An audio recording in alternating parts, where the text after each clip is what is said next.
Hey team, today we're talking about physics concept, resistors in series and parallel. So what is a resistor? Let's look here. A resistor lots of times looks like this in your phone or your computer. It controls what current goes through so you don't fry your computer. A resistor in a circuit diagram looks like this, but what a resistor does is it converts electrical energy into light energy or to heat energy.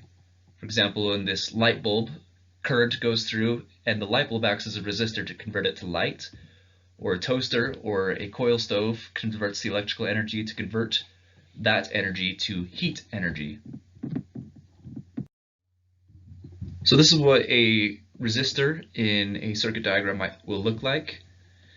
Here we have our battery with its negative terminal and our positive terminal. And we also have resistors here in series and resistors in parallel. Today we're going to talk about how current going through the circuit will interact with resistors in series and parallel. Here's an example of resistors in series. So here we have our battery with its negative and positive ends, and our current will flow from positive to negative. So our current will flow in this direction. We designate it by those arrows. Symbol for current is I, measured in amperes. So here we have our resistors, R1, R2, and R3. And the way we know that these are in series is if we see this positive current flowing from positive to negative, this is going to be the positive end of one resistor, and this is going to be the negative end. And the next is going to have the positive end of a resistor and the negative end, and positive and negative. Resistors are in series if the positive and negative ends are connected to each other in the circuit. And the way that we can calculate resistors in series is just by adding them together. So the resistance of R1 and R2 and R3 all added together is our total resistance of this specific diagram. Now we're going to talk about resistors in parallel. Now, same battery we have here with its negative and positive ends. The current will flow from positive to negative. And so here we have our positive ends of our resistors and our negative ends of the resistors. Now you can see here that the positive ends of our resistors are connected to each other and the negative ends of our resistors are connected to each other. So here we have resistors in parallel. And these are summed a little bit differently than resistors in series. This is the formula for our resistors 4, 5, and 6. So they're different resistors than the previous problem. And it's the inverse taken to the power of -1. So 1 over R5 plus 1 over R4 and 1 over R6, all to the power of -1, is our total resistance for this specific diagram, or for resistors in parallel. So here's an example of a circuit with resistors in series and resistors in parallel.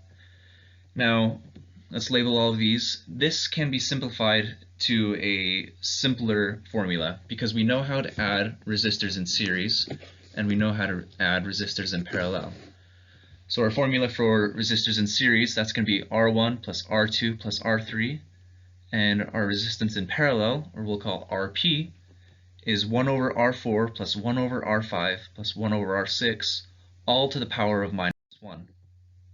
So here is our simplified example of the previous problem. We have our resistors in series, R1, 2, and 3, and resistors in parallel, R4, 5, and 6, all added together. Now you can see here we have the same battery, and current's going to flow. What we have now is two resistors that are now in series. So we can simply summate these two. RS plus RP are our resistors in series and our resistors in parallel, acting now as resistors in series, can be added to each other. And our total resistance, or this one resistor that we first saw as 6, can be simplified into one formula. This can be useful when solving for voltage or for current, or if we just need to find the resistance in a circuit. So you can use this knowledge to simplify your circuit so you can have only one resistor. Some circuits are difficult and you'll have multiple resistors and you can't split them up exactly in series and parallel. But let's say you do, and let's say you solve for the resistance and you have 10 ohms. Ohms is the unit of resistance. Let's say your battery has 10 volts right here. So let's say you're trying to solve for current, and you found your resistance by adding resistors in series and parallel, and you're given the voltage of the battery. So voltage equals current times resistance, or 10 volts equals current times 10 ohms. And so your current here in this example, divided by 10, and you can look at the units, that your current here would equal to 1 ampere. So here's just one example, simple example of how you can use your knowledge of how to simplify circuit diagrams to solve for current, or you could also, if you have the current, you could solve for voltage, or you could solve for resistance. Here's an example of resistors in series and parallel. This right here is the symbol for a lamp in a circuit diagram. A lamp is a resistor because it converts electrical energy into light energy. So let's say we have an electrician that's working on an outlet with a lamp on it. And let's say he connects through the grounding to the lamp. His screwdriver will act as the first resistor, and he'll act as a resistor, and then his shoes into the ground will act as another resistor. Then the current can go through this man right here, which isn't a good idea. You should be careful when you're playing with circuits or with any outlets. So these are resistors in series because the positive and negative ends are connected to each other. Now let's say someone sees that he's being electrocuted, comes and helps him out, also decides to touch the lamp, which is not what you should do.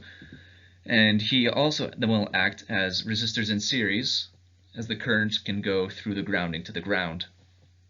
But these two men, or workers, act as resistors in parallel because these positive and negative ends are connected to each other. So they have 3 resistors in series, 2 resistors in series that act as resistors in parallel. This is an example of a way that resistors have been used in everyday life. Right here we have a lamp, which is a resistor, and here we have a resistor with some sort of contraption that I've drawn up that can move from side to side. Here we can increase the brightness of this lamp by reducing the resistance that we have right here. We can see that some of the resistors are already caught up in this contraption that can bypass some of that resistor. Now if we move this resistor, we can brighten the light bulb where we have even less resistance and we bypass all of that resistor. And that, instead of converting that energy to heat energy, we can bring it over here to convert it to more light energy. Now, your dimmers in your house probably don't work like this anymore. The new style, an easy way to explain it is they turn the light on and off faster than the eye can see, and the longer that the light is dark, the dimmer the light is, or the less time that the light is off, the brighter the light is. The reason we don't use this is because it does convert a lot of energy into heat energy. Anyways, thanks for staying with us today. Hope you learned some things about resistors in series and parallel. If you have any comments, please add them below. Thanks.